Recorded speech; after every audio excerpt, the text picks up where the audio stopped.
For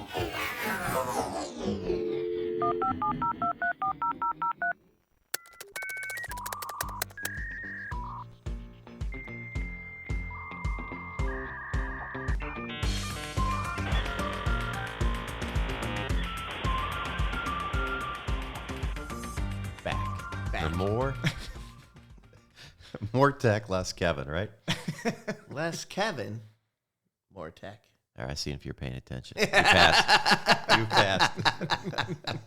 Less Kevin, more tech. UTECIT.com. You got it. With another podcast, and today we got the Rocky Balboa, right, of soccer coaches or whatever. You know, the tough guy. This is our guest today is a guy that we truly admire, and I don't think I know a braver, more courageous guy, fighter guy than Mr. Mark Howell. Well, thank you. That's quite the intro. Dude, we admire you, man. Thank you. People will find out here as we get into this podcast, but truly amazing story, blessing, right? Perseverance, prayers, fighting, definitely good attitude, all that, and then you've taken all that, won a couple battles, and then turned it into to a great organization that's given back to our communities, right? Thank you. Trying to pay it forward and make this second chance at life a meaningful one for sure. Yeah. So Fun to Life is your mission now in life, right? It is. Yeah, it's an organization that I founded in 2017, and we help people facing major life-altering circumstances of all kinds. So our tagline is shining light in the darkest of moments. And that's what we look to do. We raise money and we look to find people that are, fighting through crisis moments, that have maybe financial obstacles that are robbing them of hope, that are kicking them when they're down. And we look to remove that financial obstacle, allow them to focus on what's most important in life and kind of have a renewed hope and hopefully get through that. That's really the goal. So mind if I ask? Yeah, no, actually, before you go there, just Fun to Life. Give us the website real quick, too. It's going to be on, all this stuff's going to be on the end of the podcast right now. Yeah, it's just www.fundolife.org and, kind of my story and our events and ways to get involved, ways to, check us out and support us. It's all there. You want to give out your personal cell phone number, too, in case people are upset about playing time? Yeah, absolutely. I mean, hey, those people already have it, unfortunately. So.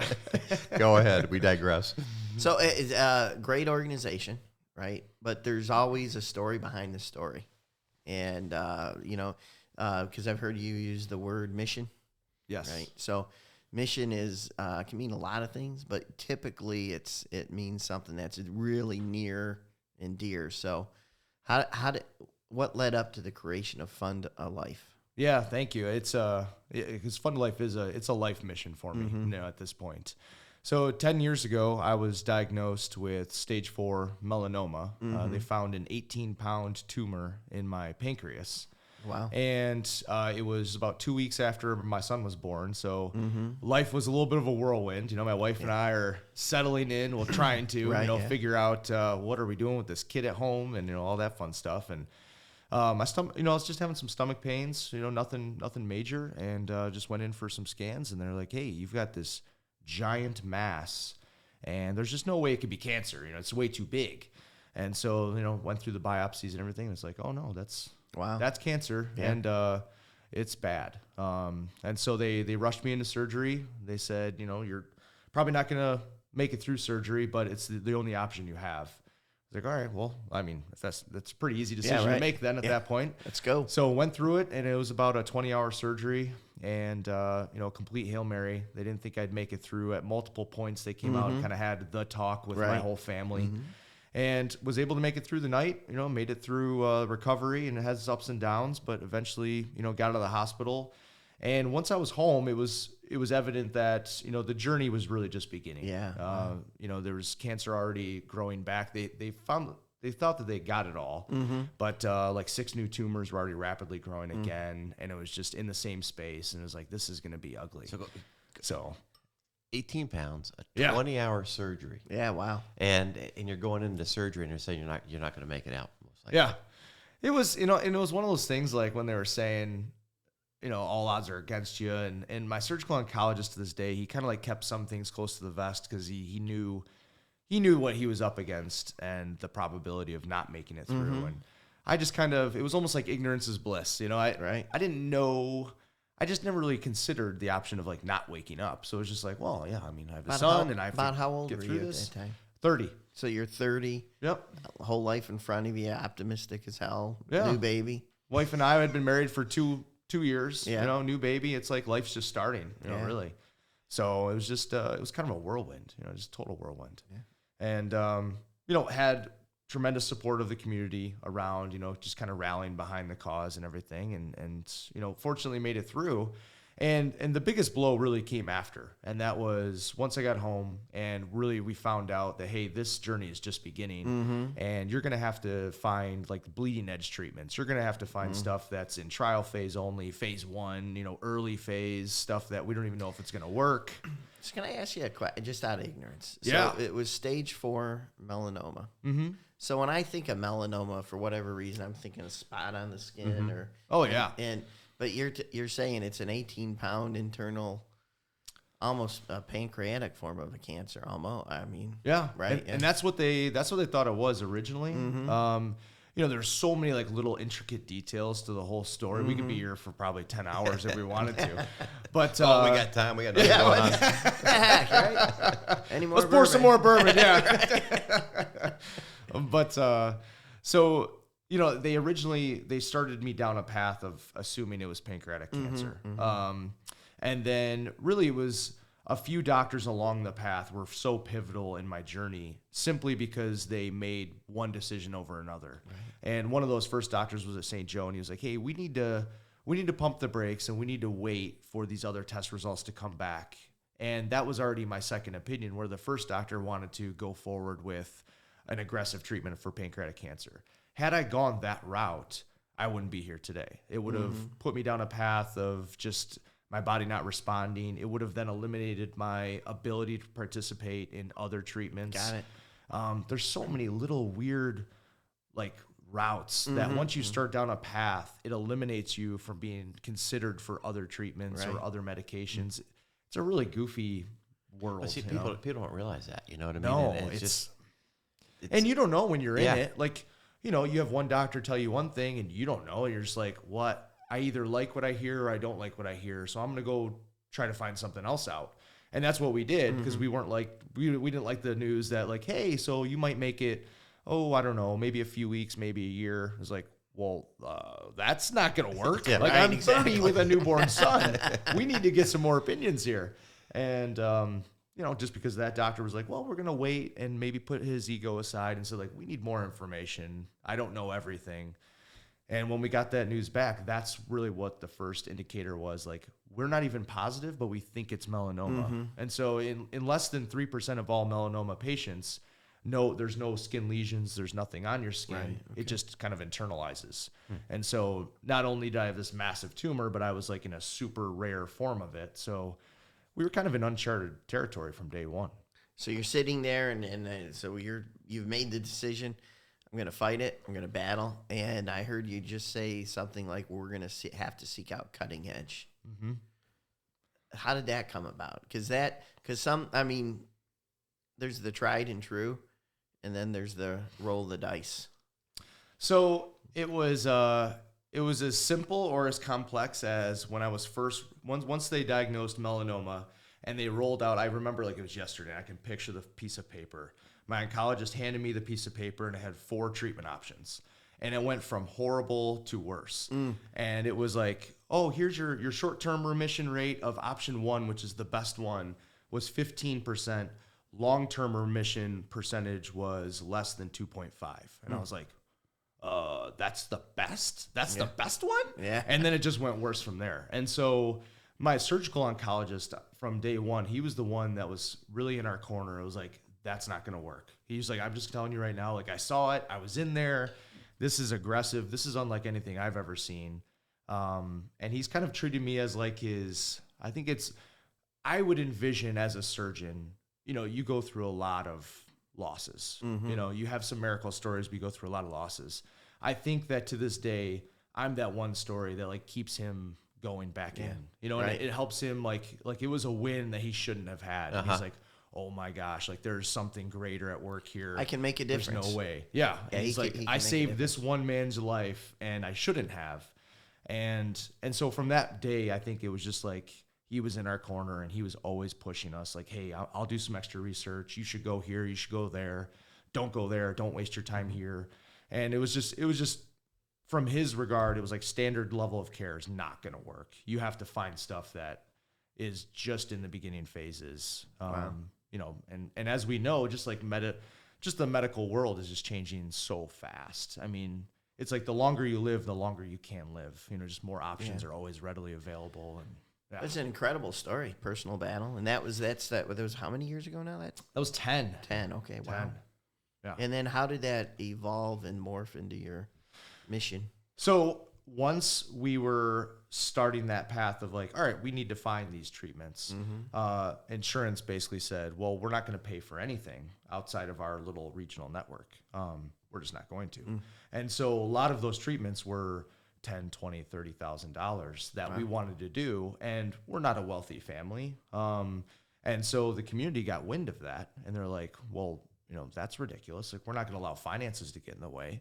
And over the next 18 months, through collective gatherings and fundraisers, they raised about $200,000 for my family and I. Wow. And it quite literally funded my life and ability to live. And we traveled on planes and we stayed wherever we needed to. And, you know, at a moment's notice, like, oh, you need to fly to here or there. It's like, done. Like, we had our Mark's How Cancer did the account. community get involved? I mean, I know a few families, you know, especially in Livingston County that, you know, they're aggressive and they like to, you know, get behind things. The Binkleys and the Cortez family, especially in in Howell, those two families know everybody. They're well connected, and they just drove the bus. They drove the bus of like, hey, we love this guy. We're going to get behind him. Money is not going to be the problem that prevents him from living. And it's a testament to their family. I mean, their family's one of the first families of soccer, right? In Brighton, you know, you got the Vandermergels in the house there, you know, as much as Kevin Oakley thinks he invented soccer. Oh, yeah. But no. Kevin, you listening? Yeah, right? It's just a first-class family. And you know, Mike and Mitch and Mark had all been involved in soccer and coaching all the young kids, and we saw what they were doing for our kids, and just great role models and a great family. So it was easy for folks to rally, but it was really neat to see this, you know. And I remember Carolyn reading Facebook and tears. Oh my gosh, look what they're doing here, and we, you know, stuff's got to get done from Mark. So it was pretty neat. Allowed people to make a difference. It was, you know, I really view it as, it was like a community journey. I mean, it was in the paper, it was on the radio, it was everywhere. And it was just like, everyone seemed to be invested, you know, and they were all in on this miracle journey, you know, and that's really what it was. And although I might have been, you know, the vessel getting there, everyone helped along the way. And it was an entire team effort. And I think it's just a testament to how awesome this community is. That's great. Honestly. Right. Yeah. So you're inspired, community's helping you, you can see it work, and so you come up with Fund a Life. So what's the genesis of the naming? I mean, because there's there's a lot of organizations, right? There's some that are huge, right? United Way, right? But then there's, you know, the local and community driven. But so how did you come up with the name? The name just kind of, there was a benefit early on in the journey, and it was Funds for a Life was kind of the name of it. And so it was really just a play on that. And then really, it was just kind of like where my heart was. You know, I felt like my life was literally funded. Yeah. And it was like, how can I fund other people's lives? How can I give them hope when it's robbed of them? How can I shine light in their darkest moments? And we wanted it to be an organization that didn't have a lot of red tape, and that it was custom to whatever their situation was. You know, along the way, like our journey, yes, we received a lot of financial help, and we got miles to fly places, and we got a lot of those types of gifts, but also we were gifted a trip to Hawaii. We were gifted different vacations. And I think that it was a collective effort in my healing and my journey. It wasn't just one thing that ultimately got me there. And it really just gave me the idea of, you know, like so many organizations, and rightfully so, there's just a lot of red tape involved. And I know it's because people will take advantage of the system. They'll do different things, but it's a lot of times like the ends don't even bring about a worthwhile, like the cause just doesn't even make sense to go through it. Like I remember applying for a grant and it was for $500 and it was a 17-page grant. And I was like, what am I even doing here? Like this is like for $500, like for maybe a hotel stay or one flight. It's like, you know, and if I walked up and down the street, I could find people that would fund that for me.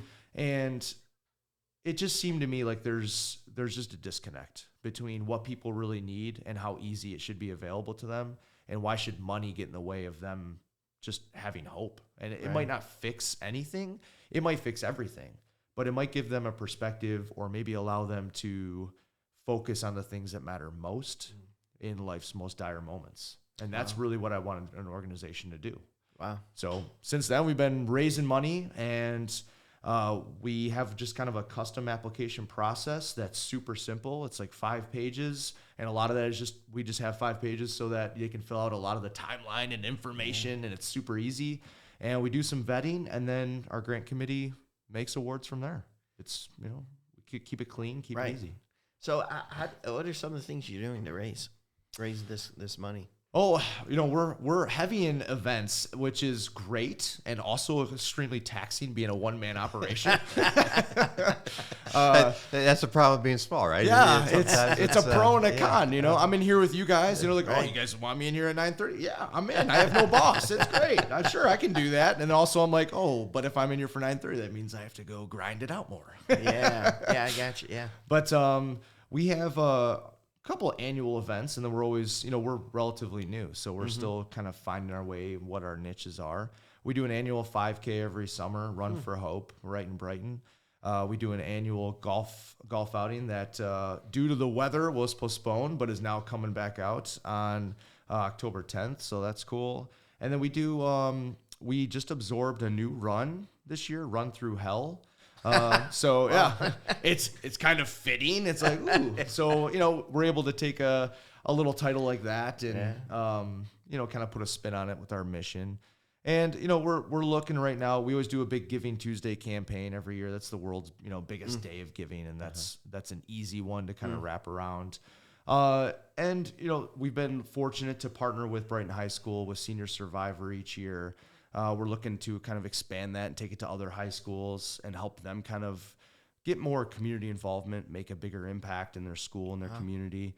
So we're always looking for different partnerships in different areas to really grow and expand, and looking for, you know, a lot of our events are third-party events that people want to run on our behalf, which is awesome. And then a lot of our support too comes from just private donors and, you know, organizations, foundations that want to get behind us. Wow, that's incredible. Yeah, I mean, I think that again, the community loves this guy, right? Yeah. And I think that you know, that they fought really hard with you. They did, behind you, and I think they still want to give back. And they know Mark's a great judge of character, a great judge of opportunity, and you know, you'll find the right people that make. And like you said, it may or may not make a difference, but you can simplify it for somebody, and sometimes. Right. You know, everybody's shooting for big fixes all the time, but sometimes just that little fix that makes all the difference and changing a life for somebody. You know, it doesn't have to be big surgeries. It could just be doing the right thing for somebody along the way. Yeah, sometimes, you know, just in the midst of going through a giant battle, just obstacle after obstacle, you just need a win. You just need somebody to kind of pull you up when you're down and just say, like, I see you, I got you, like, I can help you. And sometimes even just that small little momentous, you know, win can change the trajectory of everything. You know, it can change their mindset. And we all know, like, just the mentality of people and how strong that is. And, you know, like, I'm fortunate to have the amount of support that I had through my journey. Most people don't have that. You know, most people don't come from a community like ours, or a lot of people don't have, maybe they're not from that community. They're a transplant. And like, my whole family has been here. They've grown up here. We know a lot of people. A lot of people aren't in that. They're just not in that network of knowing everyone, or knowing the right people that can maybe write those checks or get behind them. And we want to break down those barriers for people. And plus, I mean, the personal journey that you've went through, that's builds so much credibility. Sure. You know, into the mission. Yeah. And it's my mission now. You know, Right. I want to do, there'd be nothing better than if 5-10 years down the road, you know, somebody that we helped kind of, like, it helped them get through a similar journey Right. as mine. Like that's the goal, you know. Yeah. I mean, how That's can your we, vision. yeah, how can we make that ripple, you know, go Right. way out? I think you've already started that. I think that so Mark's a high school soccer coach. Okay, he assisted with the girls team, and now he's been running his own program for 3 or 4 years now, or 5 years. This is my 6th year. 6th year. Wow. Yeah. Time flies. On the boys' side, but It's more like 15 years after coaching Grant. Time works in like years of 3. It's like dog years. without all the victories that come with coaching for 15 years. But Must be genetic because that's how it is right? working for him. I believe it. I believe it. but no, yeah. Again, you're put in situations because of things, and I think that he was put there to lead these young guys because we had another great family come through, the Schladens, right? Yes. And Absolutely. They were faced with adversity here, and they had Mark right there to talk a little about them, to lead him through that. You know? Yeah, the Schladens, I was fortunate to coach both their sons, Brian and Brennan. Brennan, as a 14, 15-year-old freshman, right after the season, kind of had a lump in his throat and was diagnosed with a form of cancer. And I forget which one it was, one of the myriad of, but obviously, super scary as a freshman, and it was super unknown. And I think it was stage 2 or 3. And so it was a little bit dicey. And as a 14-year-old kid, it's like, Wow. To be plugged right into that. And that was my second season there, still coming very fresh off of my journey. And so I think for them, just to have a sounding board in their program coach, in me, and Brendan is an awesome kid. He's just all-star student, good athlete, real lovable kid. And we built a really close connection naturally just through that. Right, yeah. That relationship. The commonality. Just cancer buddies. Yeah. And I think it was good, through, the scanxiety, they call it, in different moments where, he was extra nervous. I think just to have that extra phone call and the extra conversation, was just, I think it was pivotal for them. And that was definitely no accident that, that it happened that way and the timing that it did. And that it was so fresh out of my journey. And now he's cancer free and he's off at U of M and he's doing amazing things. Really? And, it was great to coach him for 4 years and get to know their family. And he's just an awesome young man. We can't say enough about Brennan, can we? He's off No. the charts, grade wise. We could have a whole podcast on Brennan. we will. That's a great thing, And the one voice Todd. Yeah. But there you go. but yeah, no, he's a super kid. But again, I just look at it and I thought, man, just another reason Mark's here is that he's a leader and gives hope. And as you said, it was just leadership there. He could see that he could fight it. He could beat it. And this guy's Right. this That's guy right here outstanding. is special, man. Yeah. He's got good stuff all around him. Oh, thank you. Yeah. Well, you got when you're on a value-driven mission like that, that's what's going to sustain you. Yes. And because you just like in your previous journey health-wise, you're as an organization, you're going to go through your ups and downs. Absolutely. Yeah. And it's it's weird too is even coming out of for 5 years, my sole focus in life was beat cancer so you can grow old with your wife, you can father your children. We now have 3 kids. Wow. So it's walk your daughter down the aisle, like some of those things start to focus in. And so like once you kind of get on the other side of cancer, and I think a lot of people can probably relate to this, for a couple years, even though I had started Fund to Life and I was starting to pour myself into it, it sort of became like lost a little bit. Like, whoa, like who am I now? I'm not cancer guy. Like now what am I? You know? And that was, and so Fund to Life really gave me a good grounding, and it was just a good foundation for me personally to kind of just get back to my roots on like, all right, just focus on this. Like, this is kind of why you're here, and just constantly remind me. And a lot of people don't have, maybe they come out of their journey and then they're lost a little bit, and it's not everyone is led to go build a nonprofit Right, or do something like that, but they have to find their own. They have to redefine. Thing. Yeah. So I've heard a couple of things. I've heard cancer buddies and cancer guy. Do you have like a series of names? I don't. Maybe I should come up with some. I think you do, actually. Anybody listening to this, how could they help Fund a Life? What were some things that they could do to get involved? Is it writing checks? Is it participating? Is it what can we do? Almost in any way, honestly. We need, like I joked earlier that I'm kind of a one-man operation. You know, we have a board, we have a grant committee, and they meet separately. And we're fortunate to have a couple of volunteers that really step forward and lead the charge on a lot of our major events. But with that, we need a lot of help. You know, we really need a lot of volunteers, or you know, we just need the right people in the right places. I'm good at some things. I am not good at a lot of things. And those things are very important, you know, and it's a lot of it is, like I said, we're kind of event based right now. We're trying to expand our network. We help people all across Michigan. And so that's a big thing to take on. Okay. And a lot of our people are in Livingston, Washtenaw, Oakland counties, kind of this trio. But, you know, there's people that we're starting to see applications come in from all across the state. And so although we want to be able to help everyone, we also don't have the funds to be able to do that. So, you know, we're a small organization with big dreams. We're trying to get there. So we need people behind the scenes, you know, making those connections to people that can write those big checks. Yeah. We need the people that can write the big checks. We need people that want to do some of the work, that maybe they're not the check writers, but they're the doers and they're the movers and shakers. And so we need all of it. You know, we really do.